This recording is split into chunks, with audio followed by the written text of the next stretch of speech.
confidence in all his ministers? Mr. Speaker, yes. Supplementary, sir. Supplementary question, Fletcher Tabuteau. Thank you, Mr. Speaker. How can Kiwis have confidence in either him or the Minister for Economic Development when he himself admitted to being puzzled as to why 92,700 Kiwis aged from 15 to 24 are not in employment, education or training? Well, Mr. Speaker, with respect to young people, the government has spent a great deal of time and money creating a range of pathways for them from school through training and into work. As members pointed out, there are a number of young people who aren't on those pathways. Now, some of them have very good reasons for that, such as a large group of them who are caring for a family member. Some are overseas. Some won't have good reasons for it, and that's why it's important that services like our youth services find those young people and work out what we can do to encourage them back on track. Supplementary, sir. Order. Supplementary question. Thank you, Mr. Speaker. If he admitted that the problem with youth not being in employment, education or training was just finding them, is that not a big admission that his comments of youth being lazy, drug-addled layabouts was an appallingly demeaning generalisation? Mr. Speaker, no, and the member knows that that's not what I said. And the member might also know that New Zealand, today's young people, and the age group he's talking about, 17 to 25, almost without, by and large, are much better young people than used to be the case when he was that age. It's backhanded. Supplementary. If he has finally conceded that New Zealand is a soft entry point of migration to Australia, then how can he have confidence in himself and his Minister of Immigration, who have been constantly warned about this problem on numerous occasions by New Zealand First? Well, Mr. Speaker, again, the member is wrong. I did not say that. What I said is Australia has in the past said that. We are very confident in our border control and immigration controls. What's important is that in a growing economy, we need people to do the jobs that have to be done in this economy. And unlike the Members' Party, we don't want to shut down the economy because they don't like some people. Shut down the economy. Supplementary, sir. Order.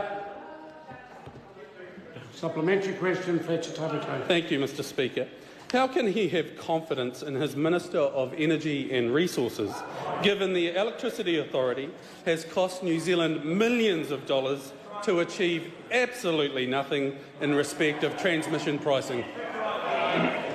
The Right Honourable Prime Minister. Well, Mr. Speaker, I certainly have confidence in the Minister of Energy and Resources. The member may be aware that actually the Electricity Authority is completely independent of the Minister, and whatever decisions they've made about electricity pricing, they make with the statutory protection that this Parliament gave them. Supplementary, sir.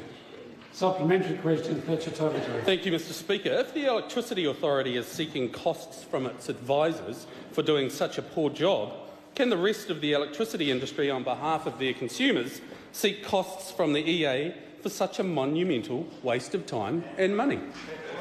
The Right Honourable Prime Minister.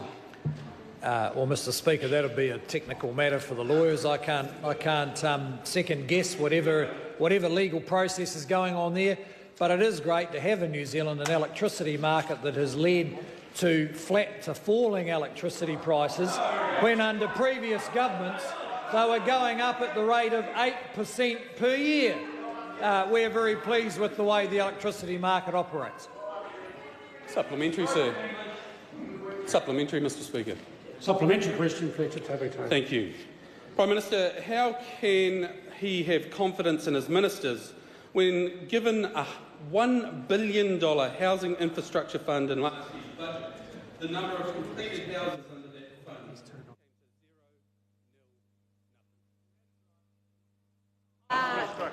Well, Mr Speaker, if the member understood the fund, he would know that it depends on projects being put forward by councils.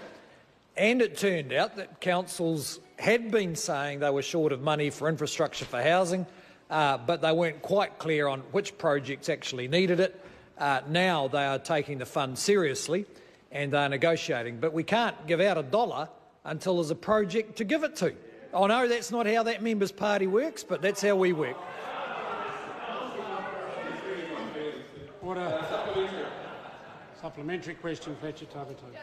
How can he give confidence in his Minister for Conservation's continued policy by press release when this government's real commitment to conservation is just $5.31 per hectare on animal pests and just $1.64 per hectare on noxious weeds?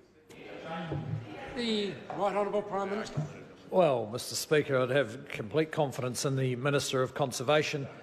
In fact, no government has done such a good job of taking a long-term view about how to be good stewards of our conservation estate, nor has any of them spent more money, and nor has any of them had the aspiration or the vision to strive for a predator-free New Zealand.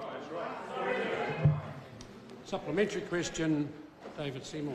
Does the Prime Minister have confidence in his Minister of Immigration in light of news today that a former Minister of Immigration allowed William Yan into the country against officials' advice and he's today pleaded guilty to laundering $40 million? Order. The first part of the question is in order. Does he have confidence in the Minister of Immigration? Mr Speaker, yes, I do have confidence in the Minister of Immigration, who had nothing to do with that decision. Supplementary question, Fletcher Tabuteau. How can he have confidence in this government's biosecurity record and its minister when between 2008 and April 2016 there have been 148 biosecurity emergencies, with myrtle rust, unfortunately, among the latest? The Right Honourable Prime Minister. Well, Mr Speaker, we do have confidence in our biosecurity arrangements, which are much more sophisticated than they used to be because of considerable investment and a lot of smart policy. But in fact, the number of emergencies the member refers to tells us just how often our system is picking up incursions. And in fact, incursions aren't something determined by government. The myrtle rust, for example, has come windblown from Australia. And I know the member thinks that his policy might have been able to stop that, but actually that's just how the world works. Order. Question number 2, Andrew. Order. Question number 2, Andrew Little. Thank you, Mr Speaker. My